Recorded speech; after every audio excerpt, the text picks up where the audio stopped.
하나님 말씀은 고린도후서를 계속 보겠습니다. 고린도후서 제5장 18절 말씀부터 보겠습니다.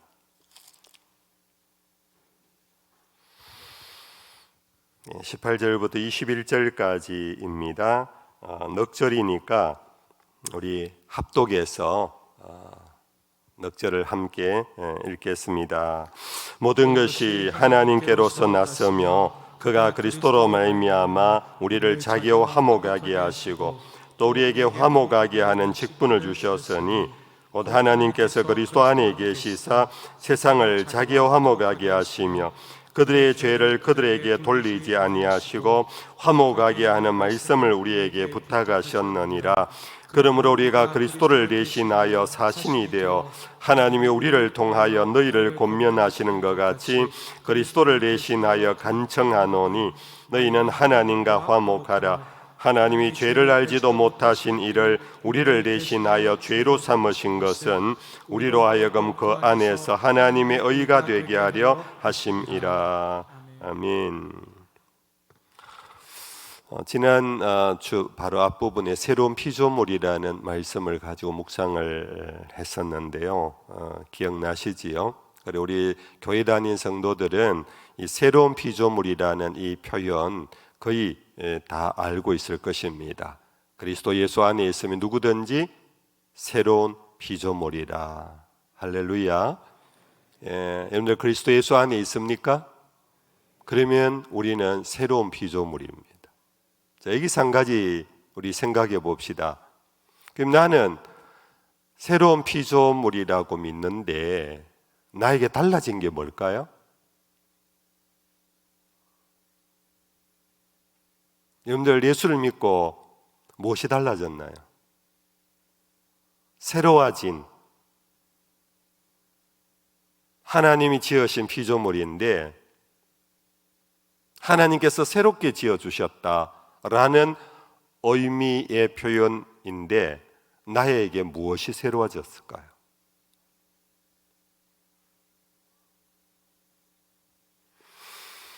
알면서 저를 쳐다보고 계시겠죠? 알면서, 아시면서 제자훈련 받으신 분들은 이거 공부를 다 하고 주일학 교사들도 이거는 아셔야 되고 아니 그렇게 구분할 거 없습니다. 내가 예수를 믿고 예수 안에 들어가면 그리스도 예수 안에서는 목사만이 아니라 중직자만이 아니라 누구든지 그랬어요. 누구든지 그리스도 예수 안에 있으면 새로운 피조물이라 그랬는데 나는 새로운 피조물이야. 무엇이 새로워졌을까? 참 이게 굉장히 근본적인 질문인데 우리에게 물리적 변화가 일어났을까요? 물리적 변화라는 것이 뭡니까? 크기가 달라졌다든지 부피가 달라졌다든지 이런 거. 예수를 믿고 키가 더 커졌습니까? 예수를 믿고 난 다음 여러분들의 외모가 더 아름다워졌다는 겁니까? 예수를 믿은 다음에 육체의 질병이 물러갔다는 뜻입니까? 아니면 화학적인 변화가 있습니까? 예수를 믿은 다음에 여러분들의 몸에 화학적 변화가 일어났나요? 저 화학적, 물리적 괜히 어려운 말 썼네요. 아무튼 여러분들에게 무슨 변화가 일어났습니까? 우리는 그것을 어디에서 답을 얻느냐 하면은 18절 오늘 시작한 18절에 모든 것이 하나님께로서 났으며 이 17절 그런즉 누구든지 그리스도 안에 있으면 새로운 피조물이라 이전 것은 지나갔으니 보라 새 것이 되었도다 하고 이어서 모든 것이 하나님께로서 났으며 새로워진 것이 하나님께로서부터 났다라는 겁니다. 왔다라는 겁니다. 그가 그리스도로 말미암아 우리를 자기와 화목하게 하시고 그리스도 예수 안에 있으면, 제가 흑반이 있으면 서면서 하면 눈에 확 들어올 건데, 그리스도 예수 안에 있으면 새로운 피조물이라 그랬고, 그 다음에는 그리스도로 말미암아 우리를 자기와 화목하게 하시고, 이것이 하나님께로부터 왔다. 하나님이 우리를 새롭게 만드셨다. 새롭게 시작하셨다. 무엇을 하나님과 화목하게 하시는 것. 답은, 결론은 뭐냐? 새로운 피조물이란 무엇이 달라졌는가? 이전에는 우리는 하나님과 원수였어요. 그리스도 밖에 있을 때, 그리스도를 믿기 전에 하나님과 원수였어요. 난 하나님과 원수진 적이 없는데요. 근데 원수였어요. 성경은 그렇게 설명해요. 원수였는데 그 원수끼리 화목하게 되었다. 화목하게 된 존재가 새로운 피조물이라는 것. 일단 그 상세한 거는 나중에 치고, 논리적인 이해는 되셨나요? 새로운 피조물이라는 새로워진 것이 뭔가? 새로워진 것이 뭐냐 하면은, 하나님과 원수였던 내가 예수 안에서 화목하게 됐다. 이게 새로운 피조물이에요. 자, 그러면 하나님과 원수된 이유가 뭔가? 내가 언제 원수가 됐어? 나는 하나님 만난 적도 없고 싸운 적도 없고. 뭐가 원수라는 말입니까? 이사야서 59장을 봅시다. 이사야서 59장 같이 한번 읽어볼까? 1절 2절입니다. 1절 2절입니다. 오직 1절부터요. 시작. 여호와의 손이 짧아 구원하지 못하심도 아니요 귀가 둔하여 듣지 못하심도 아니라 오직 너희 죄악이 너희와 너희 하나님 사이를 갈라놓았고 너희 죄가 그의 얼굴을 가려서 너희에게서 듣지 않으시게 함이니라. 원수라는 것은 서로 안 보는 관계가 원수잖아요. 예. 뭐 싸웠든 안 싸웠든 간에 서로 안 보는 관계. 네 다시는 안 본다. 내 눈에 흙이 들어가기 전에 네 다시 보는가 봐라. 이게 원수 관계 아닙니까? 이사야 선지자를 통하여 이스라엘 백성을 중심으로 한 인류가, 우리 사람들이 어떤 관계냐 하면은 하나님과 우리 사이가 갈라진 관계래요. 무엇 때문에? 너희의 죄악 때문에. 우리의 죄악이 단순히 누구에게 지은 죄가 아니고 우리의 죄로 말미암아 하나님과 우리 사이가 찢어져 버렸대요. 이게 죄의 권능이에요. 죄의 힘이에요. 내가 무슨 잘못을 했으면 엄마에게 불효를 했다, 아버지 말씀을 안 들었다, 그러면 부모님 속상하게 해드렸다, 뭐 이런 정도가 아니에요. 성경이 말하는 죄는 하나님과 우리 사이를 찢어 놓은 것이 죄의 결과예요. 하나님이 우리를 구원하시려고 우리에게 다가오시려고 하는데 하나님의 손이 짧아 우리를 붙잡지 못하심도 아니고 귀가 막혀서 우리 소리를 못 듣는 것이 아니라 우리 죄 때문에 찢어져 버렸고 그 죄로 인해서 하나님의 얼굴이 우리 눈에 가려져 버렸대요. 우리 눈에 가려져 버렸대요. 하나님을 보지 못하게 됐대요. 이게 원수관계예요. 죄송합니다. 여러분들 명절에 여러분들 친인척 집안 가문 속에서 여러분들 무슨 일로 인해서 서로 갈등하고 있는 관계, 가장 그 갈등을 극명하게 표현하는 게 뭡니까? 명절에 집에 안 내려가는 거예요. 찾아뵙지를 않는 거예요. 바빠서 그럴 수 있어요.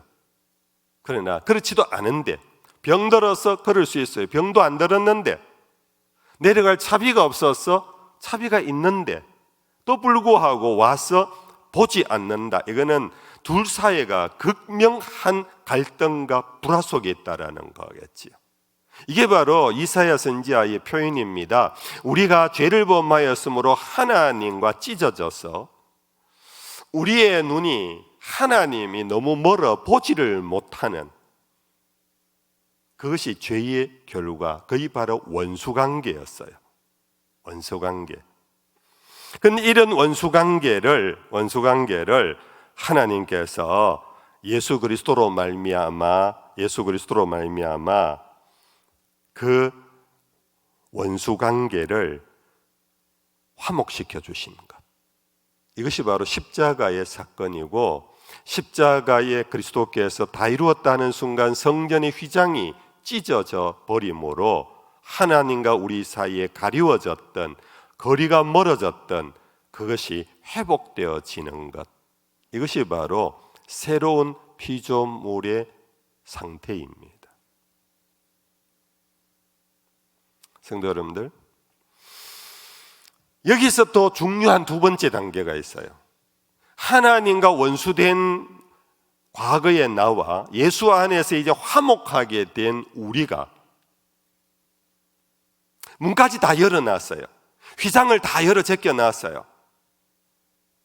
야곱의 사건으로 치면 하늘 문이 열리고 사닥다리가 하늘 끝에서부터 이 땅까지 내려와서 천사가 오르락내리락 하는 것을 통하여서 우리 인생이 하나님과 만날 수 있는 교통을 이제 하나님이 시작해 주셨어요.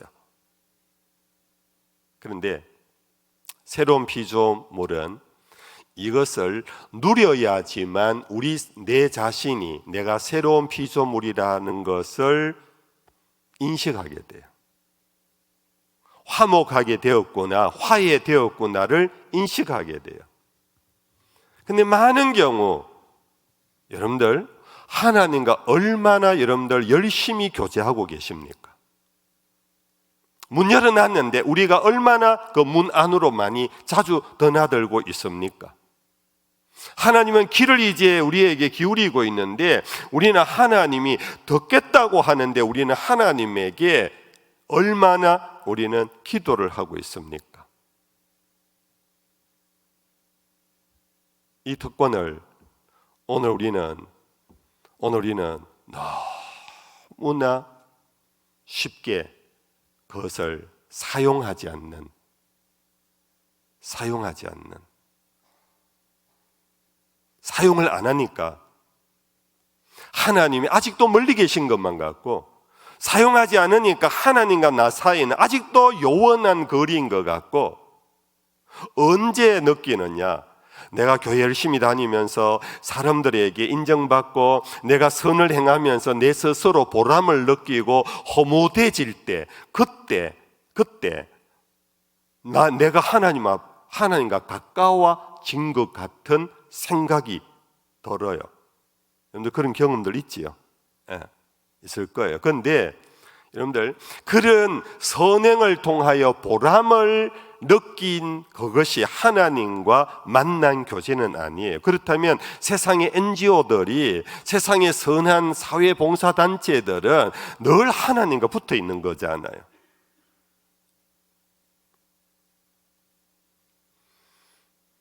우리가 새로운 피조물은 물리적 변화도 아니고 화학적 변화도 아니고 사회적 변화도 아니고요, 그것이 바로 영적인 변화인데, 하나님과 원수된 우리, 아무리 가려고 해도 가지 못하는 하나님, 아무리 하나님에게 내 사정을 아뢰려고 해도 듣지 않은 하나님, 하나님의 얼굴이 우리를 외면한 채 보지 아니하시는 하나님, 그 원수의 관계가 예수 그리스도로 말미암아 화해하게 됨으로써 이제는 너무나 가까워진 관계, 언제나 듣고 말할 수 있는 관계, 언제나 보고 안길 수 있는 관계, 이것이 바로 새로운 피조물의 특권인데, 여러분들은 이 특권을 얼마나 많이 누리고 계시나요? 우리 집 꼬맹이 얘기를, 대전에 살면서 대전의 어느 교회에 출석해요. 아직 영아부예요. 그 교회도 영아부 제자반이 있어요. 이 녀석이 그래도 목사 손자라고 벌써 제자반을 다니고요, 그것도 또 재미가 있어갖고 전에는 주말만 되면 대구가 황금동 할머니, 범어동 할머니 보고 싶어 이러던 녀석이 제자반 하면서 제자반 때문에 가기 싫대요. 참 목사 손자다워요. 참 얼마나 감사한지. 근데 그 제자반에서 선생님이 물었어요. 얘들아, 너희들 나중에 예수 잘 믿으면 천당 가는 거 믿지? 그러니까 아이들이 다 예 그랬어요. 그런데 이 온유가 대답을 안 했대요. 그래서 전도사님이 온유야, 너 나중에 천당 뭔가? 네, 뭔가요? 그래갖고 전도사님 깜짝 놀라서 왜? 그러니까 저요 유치원에서 친구들하고 장난을 많이 쳐요. 한편으로 너무 정직해요. 애가 너무 정직하고 솔직하고 아동스러운 답을 했어요. 그런데 문제는 제가 우리 아이를 나무래고 이렇게 평가하려고 하는 것이 아니고요, 우리 교인들의 생각 속에 이런 생각이 굉장히 많다라는 거예요. 그래서 내가 그 특권을 누리려면 내가 잘해야 된다고 생각하는 거예요. 내가 열심히 기도해야 된다고 생각하고 열심히 뭔가를 해야 된다고 생각해요. 여러분들, 우리는 예수 밖에서는 어떤 것을 해도 천국 뭔가요? 우리 주일학교에서 잘 부르는 노래 있잖아요. 돈으로도 뭔가요? 무엇으로도 뭔가요? 이뻐도 뭔가요? 뭔가요? 왜 뭔가는가? 원수 관계였기 때문에. 그런데 그리스도 예수를 통하여서 우리는 그 원수 관계가 깨어졌어요. 해결되어 버렸어요. 하나님과 우리의 원수 관계를 예수 그리스도께서 화목시켰어요. 화목시킨 이것은 내 공로도 아니고 나의 의도 아니고 나의 무엇도 아니에요. 하나님의 세상을 이처럼 사랑하사 독생자를 주셨음으로 시작된 거예요. 그래서 하늘 문이 열려버렸어요. 누구든지 그리스도 예수 안에 있으면 새로운 피조물이라는 것은 예수를 믿음으로 말미암아 원수된 관계가 해결되어져 버렸다. 할렐루야. 여러분들, 이게 복음이에요. 이게 복음이에요. 오늘 우리는 복음이라는 말을 너무 많이 듣고 많이 하면서도 불구하고 이 기쁜 소식을 누리지를 않아요.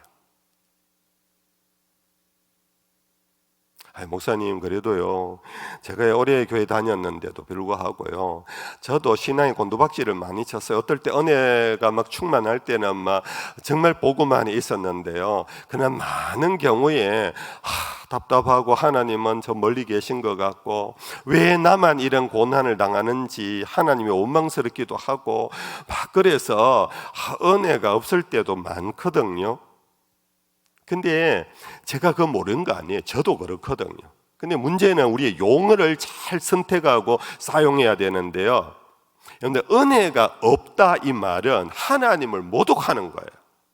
하나님이 이미 우리에게 은혜를 한량없이 주셨어요. 그리스도 예수 안에 있는 하나님의 사랑의 줄을 끊어놓을 자가 그 누구도 없다고 선언하고 있는데, 천사도 못 끊어놓는다고 그러고 사망도 못 끊어놓는다고 그러고 어떤 것도 그리스도 예수 안에 있는 하나님의 사랑의 줄을 끊어놓을 자가 없다고 하는,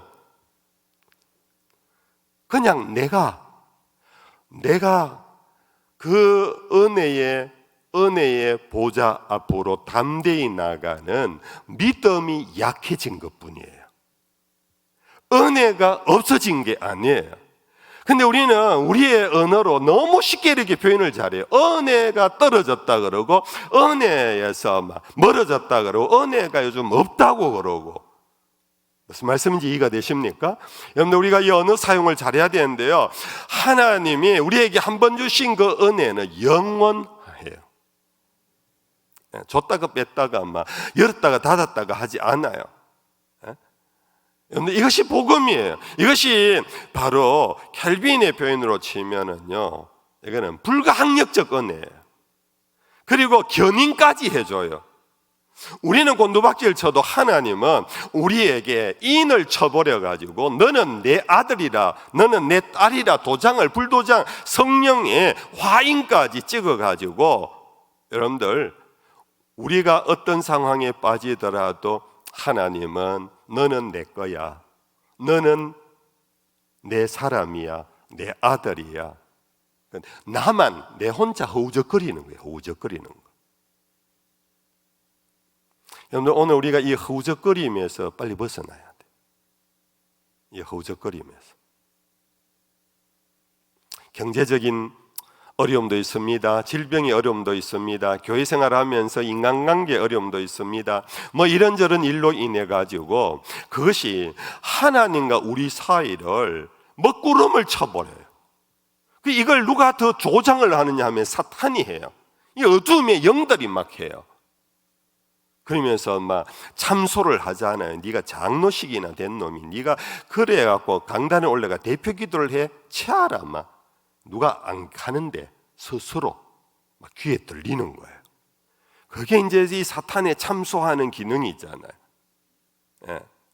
여러분들, 우리가 뭐 조금 잘못한 것 때문에 막 경상도 치아보라 막 이런 걸로 한다면 하나님이 독생자를 주셨다는 것 자체가 얼마나 여러분들 웃기는 겁니까?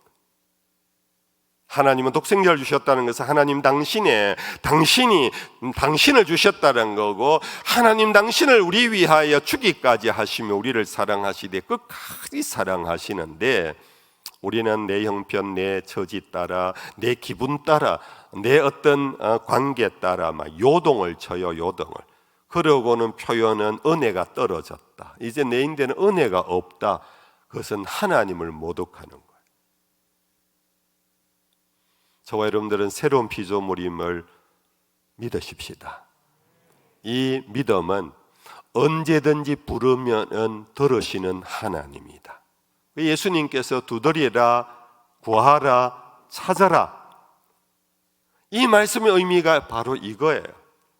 목사님, 내가 얼마나 구한 줄 아십니까? 그런데 왜 하나님 응답을 하지 않으십니까? 이러는데, 여러분들, 그거는 응답이라는 것은 하나님이 우리를 향한, 우리보다 훨씬 더 깊고 오묘한 신비스러운 섭리 속에서 우리를 향한 엄청난 계획을 갖고 계셔요. 근데 그것이 내 시간표하고 다르고 내 어떤 요구하고 달라서 그것이 나에게 이루어지지 않는다고 생각할 뿐이에요.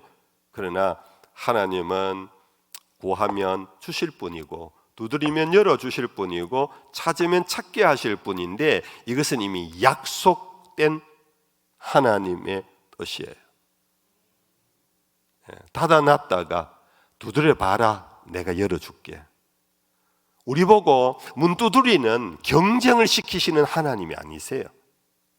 막 찾으러 다니는 숨바꼭질 시키시는 하나님이 아니세요. 우리에게 있어야 할 것을 천부께서 아시고 너희에게 주시느니라. 할렐루야. 그런데 이것이 복음적 신앙이에요. 이것이 바로 우리가 확신, 구원의 확신이라는 의미의 실제적인 거예요. 여러분들, 이 믿음이 우리에게 있을 때는요, 우리가 있을 때는 세상에 막 파도가 쳐도 그것이 그렇게 크게 안 보여요. 이 또한 지나갈 것이다 하고 너그러져요. 물론 우리도 사람인지라 걱정도 하고 눈물도 흘려요. 그러나 이 복음적 확신이 있으면요, 찰싹거리는 파도 소리에 놀래서 기죽어 갖고 엄매 못 가겠다 하고 도망치지 않아요. 이 확신이 있는 사람은 창파의 배를 띄워요. 창파라는 거 아시지요? 엄청난 파도에 배를 띄워요. 그 믿음으로 배를 띄우는 사람에게는 그 배의 시작은 창파였지만 나중에는 언제가 될지 모르지만 믿음으로 창파의 배를 띄우는 사람은 그 창파가 무엇으로 바뀐다? 은혜의 바다로 바뀐다. 우리가 부른 찬송가 아닙니까? 여러분들, 이 새로운 피조물이란 이 단어를 여러분들 마음속에 자꾸 새김질 하십시오. 나는 물리적으로 바뀐 게 아니에요. 나는 화학적으로 바뀐 게 아니에요. 이것이 막 도덕적 힘이 나에게 올라가고 내 의지가 더 올라가고, 여러분들 많은 사람이요 셋째 하늘까지 사도 바울처럼 갔다가요 지옥 구덩이까지 내려가는 것 같은 암담함을 수없이 경험하고 사는 것이 우리 인생이에요. 새로운 피조물이라고 해서 이제는 더 이상 고난 끝, 불행 끝, 행복 시작, 이게 아니에요. 어떠한 상황에 있을지라도 이제는 하나님과 나는 화해가 되었다. 멀리만 있던 하나님이 이제는 나에게 바로 곁에 계시고, 뿐 아니라 내 안에 당신의 영을 부어주시고, 할렐루야. 여러분들, 우리의 모든 처지와 형편을 아시고, 지금도 나는 고민하고 지금도 울고 있지만 하나님은 빙그레 웃고 계십니다. 왜? 우리를 향한 당신의 계획이 이미 다 세워져 있기 때문입니다. 그래서 오늘 우리는 예수 안에 있으면 다른 거 다 잊어도 돼. 오늘 설교 다 잊어도 되고요. 예수 안에 있으면 새로운 피조물이라는 이 의미는 이제 나는 하나님과 짝꿍이 되었다. 우리 어린아이 편으로 제가 쓸게요. 이제 짝꿍이다, 짝꿍. 내가 어떻게 잘 보여야지만 겨우 만날 수 있는 분이 아니라, 내가 짝꿍 아시지요? 단짝이란 말입니다. 학교 가면 늘 옆에 붙어 다니고, 내하고 가장 감정 교환도 잘하고, 때때로는 다투기도 하지만은, 그렇지만은 가장 가까운 짝꿍. 누가요? 하나님이 나를 짝꿍으로, 나는 하나님을 짝꿍으로 만들 힘도 능력도 없어요. 근데 하나님이 나를 당신의 짝꿍으로 만들어 주셨어요. 구해라, 들어주마, 찾아라, 찾게 해주마. 여러분들, 이것이 바로 기도할 수 있는 비밀이에요. 기도할 수 있는 확신이에요. 기도하면 하나님과 이제는 교통한다. 그래서 여러분들, 구약시대 때는요, 구약시대 하나님의 마음은 구약시대 때부터 우리를 향하여 사실은 열어두고 계셨어요. 근데 이 백성들이 무지몽매해가지고 지갈 길로 가고 하나님을 너무 몰랐어요. 그래서 모세를 통해서, 모세야, 내 형 아론을 대제사장으로 삼고 너의 형 아론과 함께 그의 자식들을 제사장으로 삼아라. 그 제사장들이 내 백성들을 향하여 날마다 축복 기도해라. 너희는 이렇게 축복해라. 여호와는 내게 복을 주시고 너를 지키시기를 원하며. 많이 언제 들었던 것 같지요? 여호와는 그의 얼굴을 내게 비추사 은혜 베푸시기를 원하며, 여호와는 그 얼굴을 내게로 향하여 드사 평강 주시기를 원하노라. 하나님이 이미 열려져 있는 마음이었어요. 제사장을 통하여 이걸 축복하라는 거예요. 내 백성들이 하나님 마음을 좀 알아라. 그래서 제사장들이 그의 얼굴을 너희들에게 비추기를 원한다. 여호와여 비추어 주시옵소서. 그래서 은혜를 받게 하옵소서. 구약시대 인간들은 하나님을 외면하고 제갈 길로 계속 가버렸기 때문에, 시편에 하나님이 하늘에서 땅에 있는 백성들을 굽어 살핀 적 하나님을 찾는 자가 있는가 찾아보니 하나도 없더라. 하나님이 그때도 사실은 얼굴을 향하여 넣어서 백성들을 향하여 찾고 찾으셨어요. 그런데 계속해서 제갈 길로 간 거예요. 그래서 예수 그리스도께서 오셔서 이제는 이 모든 원수 관계를 끊어 놓았다. 그것을 선언하시고 이제는 예수 그리스도를 영접하며 하나님의 자녀가 된다. 이제는 너희들은 원수가 아니다. 이제는 내 단짝이다. 짝꿍이다. 그걸 구약시대에서도 보여줬어요. 모세가 시내산에 올라갔을 때 40주야를 있을 때 성경에 보면요, 하나님이 친구와 얘기하듯, 갈라디아서에서는 아브라함과 하나님과의 관계를 하나님께서 아브라함을 자기의 벗처럼 여기셨다. 벗, 친구처럼 여기셨다. 예수님께서는 제자들을 두고 세상에서 가장 큰 사랑이 뭔지 아느냐? 친구를 위하여 자기 목숨을 버리는 것보다 더 큰 사랑이 없는 거예요. 이게 바로 친구 관계야. 내가 이제 너희를 더 이상 종이라 부르지 않고 친구라 부르겠노라. 할렐루야. 그런데 이것이 바로 새로운 피조물의 관계. 여러분들 잊지 마십시다. 절대 잊지 마십시다. 때때로 곤두박질 쳐요. 그러나 그 순간 다윗처럼 내가 사망의 엄침한 골짜기에 있을지라도 해받음을 두려워하지 않는 것은 주께서 나와 함께 하심이라. 주의 지팡이와 막대기가 나를 안위하시는도다. 그것이 다윗은 이미 깨달은 새로운 피조물의 믿음이었고 영성이었고. 자, 이제 크게 세 번째로 마지막으로 이렇게 하나님이 우리와 화목하게 된 후에 오늘 본문은 우리를 세상과 화목케 하는 직분을 우리에게 맡겼대. 하나님이 영이라 너 이젠 내하고 원수가 아니야. 너 나 단짝이야. 너 내 짝꿍이야. 너 내 친구야. 알았지? 네, 알겠습니다. 그러면 나는 너하고만이 아니라 세상하고도 나는 화목하기를 원해. 내 아들을 줌으로 이 세상 모든 죄악이 이 아들로 인하여 다 지나가서 그걸 알려서 세상이 나하고 세상 사람들이 나와 화목하게 되도록 네가 중매쟁이가 되었다고. 이게 새로운 피조물의 바로 사명이라는 거. 우리가 전도하고 선교하는 것은 특별한 사역이 아니에요. 새로운 피조물 누구든지 해야 할 숙제예요.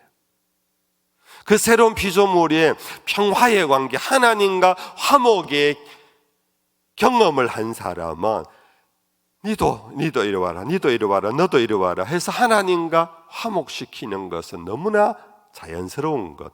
그래서 전도와 선교는요, 우리에게 과중한 일이 아니에요. 밥을 먹어야 하듯이 자연스러운 거예요. 여러분 맛집 소개하는 사람 보면요, 물론 그 음식점 주인들이 부탁하는 경우도 있긴 있더라고요. 그런데 대체로 보면 인스타그램이나 페이스북이나 등등 여러분들 SNS에 보면요, 어느 곳에 가서 커피를 마시면 너무 맛있다. 커피집 사진을 찍어갖고 막 올려줘요. 우리 젊은 사람들 다 아시잖아요. 그렇죠?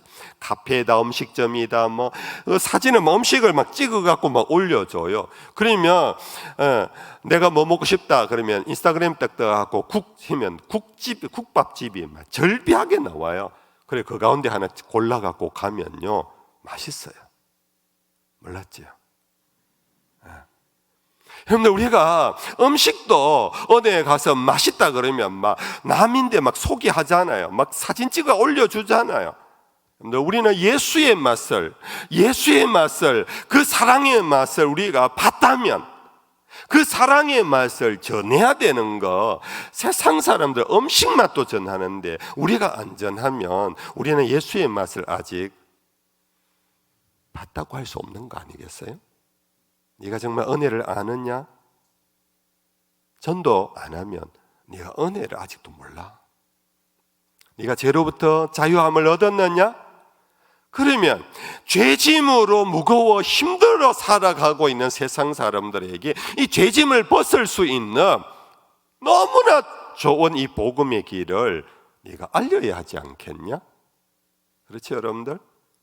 그러므로 죄송합니다. 우리 전도 폭발 우리 훈련생들, 여러분들 사실은 이 폭발 훈련을 할 필요가 없어요. 이 폭발시킬 일이 아니잖아요. 화해시켜야 될 일인데 왜 자꾸 폭발을 시키려고 그래요?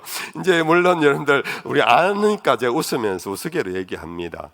여러분들 물론 오늘은 전략이 필요하고 전술이 필요해요. 우리 신학교 가면은 제가 신학교에서 맡은 과목이 선교학 과목이에요. 그래서 어떻게 하면 선교를 잘할 것인가, 여기에 뭐 스트래티지도 있고 여러분들 티올로지도 있고 커뮤니케이션 기법 뭐 이런 걸 공부해요. 그러나 사실은요, 그것보다 더 권원적인 문제가 해결 안 되고 이 전략, 기술, 테크닉, 이거는 생명력이 없어요.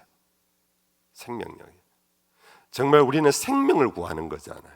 내가 받은 생명, 내가 얻은 영원한 생명, 이것을 맛본 사람, 그 영적인 파워로 다른 사람에게 생명을 전한다면, 그게 여러분들 예수님 제자들이요, 예수님 부활하신 다음에 바로 전도하러 안 나간 이유잖아요.